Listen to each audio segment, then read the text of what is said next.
Okay, we are going to install JUnit now and use it to test our code. Okay, so I'm starting here at https://junit.org/junit4. I'm going to go to download and install. I'm going to let's get the jar file for JUnit.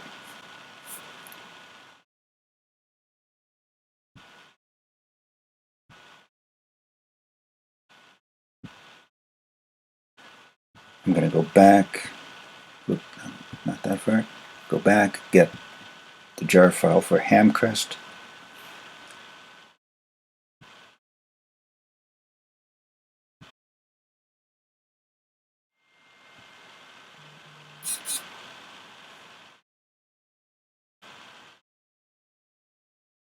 Okay, at this point we can go to our downloads, and I'm just going to pop these over into documents. It doesn't really matter where you put them, but it's a good idea to remember where you put them. Let's go back to our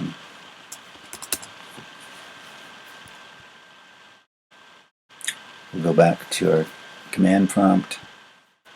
Okay, so at this point we're going to compile the tests. Now here's the command for compiling. I'll just step through it here. Okay, so it's javac destination directory is class. Class path, I'm going to use that JUnit, and I also want Hamcrest.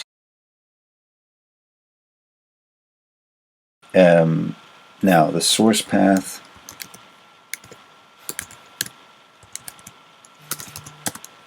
I'm going to use source. Oh, by the way, in between these two directories I put a semicolon. On Unix you put a colon.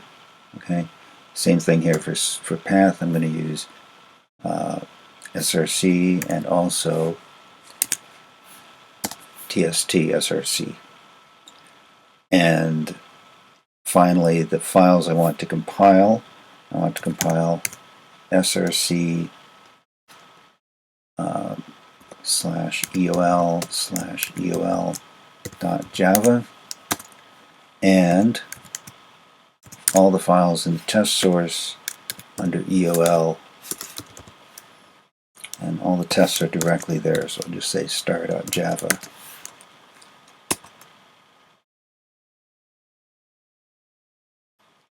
Okay, now if I look in class,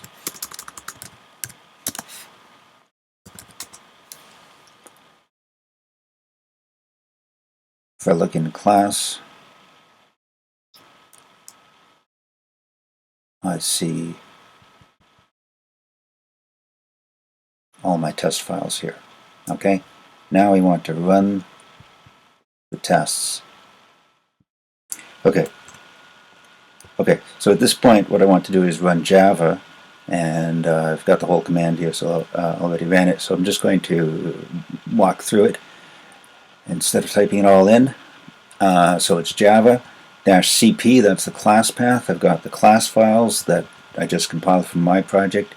I've got the junit.jar file, and I have the Hamcrest file in there as well, the Hamcrest jar file.